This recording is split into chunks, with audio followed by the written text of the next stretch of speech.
নমস্কার, স্বপ্নাবিক নিউজ নেটওয়ার্কে আপনাদের স্বাগত। বছরের প্রায় মধ্যবর্তী মাসে দাঁড়িয়ে আমরা। জুন মানেই বর্ষা, আর বর্ষা মানেই রূপলি ফসল।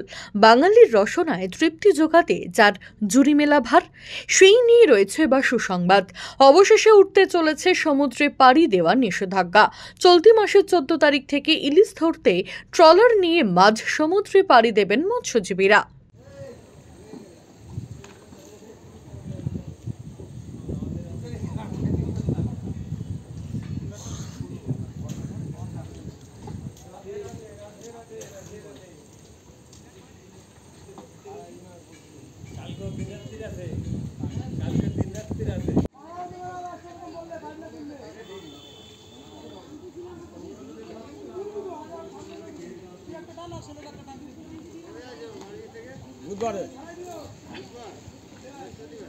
বুধবার কালকে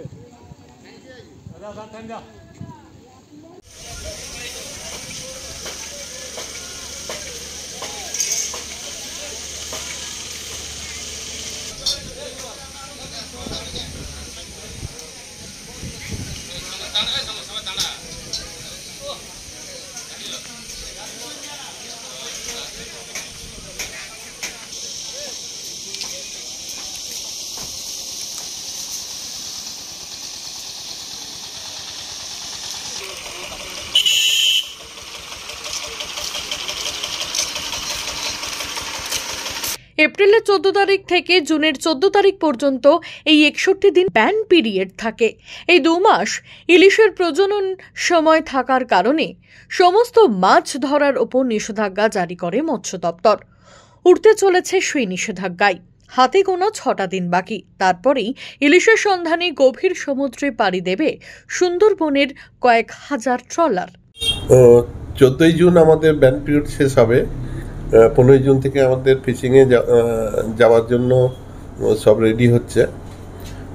আর প্রায় সমস্ত ট্রলারেরই ড্রাই ডক করা হয়েছে এবং যেখানে যা রং করা এবং সমস্ত জাল মেন্ডিংয়ের কাজগুলো খুব দ্রুততার সঙ্গে ওরা সব করছে এবং ওরা সমুদ্রে যাওয়ার জন্য প্রস্তুতি নিচ্ছে। কতগুলো ট্রলার প্রথম সমুদ্রে পাড়ি দিতে চলেছে? হ্যাঁ, আমাদের এখানে প্রায় 4000-এরও বেশি ট্রলার সমুদ্রে যাত্রা করতো, কিন্তু কয়েক বছর খারাপ চলার কারণে সমস্ত ট্রলার যাত্রা করবে না।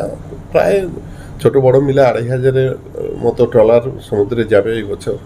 এই মুহূর্তে চরম ব্যস্ত কাকদ্বীপ, নামখানা ও ফ্রেজারগঞ্জ সহ বিভিন্ন মৎস্য বন্দরগুলিতে। ট্রলারগুলিতে মাছ ধরার জাল থেকে শুরু করে তেল ও বরফ সহ বিভিন্ন সামগ্রী মজুত করার কাজ চালাচ্ছে মৎস্যজীবীরা। প্রায় কাজ গুছিয়ে ফেলেছি, অল্প কিছু বাকি আছে। এটা 2-1 দিনের মধ্যে কাজ গুছিয়ে নেব, তারপর তো সমুদ্রে পাড়ি দেবো। এবার মাছের কতটা আশা করছি? আমরা আশা করছি ভগবান আমাকে দিক, আমাদের সংসার চলবে, আমাদের সব কিছু চলবে, মালিক বাঁচবে, আমরা বাঁচবো। ব্যবসা যদি হলে তো ভালো, না হলে কিছুই না, সব জিরো।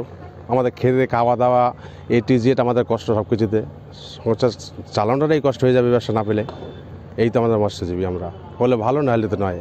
14 তারিখেই রওনা দিচ্ছেন? হ্যাঁ, 14 তারিখে রওনা দেবো। হ্যাঁ, তারপরে সমুদ্রে এই মুহূর্তে কতটা প্রস্তুতি সেরে ফেলেছেন? সেরে ফেলেছি বলতে আমরা এতে কিছুদিন পরে কালকে নামখানা যাবো। নামখানা দিয়ে ওখানে 2-3 দিন থাকি। তারপর আমরা আমাদের 1 তারিখে আমরা বেরোবো। তারপর আমরা সমুদ্রে যাই, জাল মারবো। এবার ঠাকুর আমাদের যা মিলে তাই আমরা। আগে থেকে তো বর্ষা ঢুকে যাচ্ছে, কতটা আশাবাদী ইলিশের ক্ষেত্রে? আশাবাদী কথা আমাদের ভগবান মানে তো 50 মণ 20 মণ 30 মণ যা যেরকম পাই সেরকম আমাদের আশা এই আর কি। ভালো মাছ হতে পারে কি? হতে পারে, এবার নির্ভর উপরে কর্মের উপরে নির্ভর। এবার সাগরের কি মাছ হয় না হয়। এবার এখন বর্ষাকালে ইলিশ মাছ হবার এটা চান্স আছে আমাদের, বা সম্ভাবনা আছে, পাবো বলে আমরা এটা আমাদের ধারণা। এই মুহূর্তে আপনারা প্রস্তুত? হ্যাঁ, আমরা প্রস্তুতি। এর মধ্যে আমরা ইলিশ মাছ পাবো বলে আমাদের একটা ধারণা, আমরা যাচ্ছি বা ইলিশ মাছ ধরার জন্য। হ্যাঁ, এবার বর্ষাটা মানে বহুত আশা নিয়ে আসি, ইলিশ মাছটা ভালো হবে। হ্যাঁ, বর্ষাটা আগামী এসছে। কতটা প্রস্তুতি নেওয়া হয়ে গিয়েছে? প্রস্তুতি এখনো মোটামুটি অল্প একটু বাকি আছে। প্রস্তুতি মোটামুটি পুরো রেডি হয়ে আসছে। কি মনে হচ্ছে, ভালো মাছ হবে? হ্যাঁ, আশা করছি তো ভালো মাছ হবে আগামী বছর। তো এবছর মাছ ভালো হওয়ার আশা করছি। হাতে আর মাত্র কয়েকটা দিন, শেষ মুহূর্তের প্রস্তুতি একেবারে তুঙ্গে। এবছর বর্ষা আগেভাগেই প্রবেশ করায় তাই সমুদ্রে রূপলি শস্য ভালো পরিমাণ ধরা সম্ভব হবে বলে আশায় বুক পাচ্ছেন সুন্দরবনের মৎস্যজীবীরা। বলা যেতেই পারে আর কয়েকটি দিন পরেই ভোজন রসিক বাঙালির পাতে আসতে চলেছে ইলিশ মাছ। মামুনি রায়, সাবনাভিক নিউজ, দক্ষিণ 24 পরগনা। সমস্ত খবরের আপডেট পেতে লাইক করে সাবস্ক্রাইব করুন সাবনাভিক নিউজ। সেই সঙ্গে বেল বাটন প্রেস করতে ভুলবেন না। আপনাদের একটা সাবস্ক্রিপশন আমাদের জন্য অত্যন্ত মূল্যবান। জয় হিন্দ।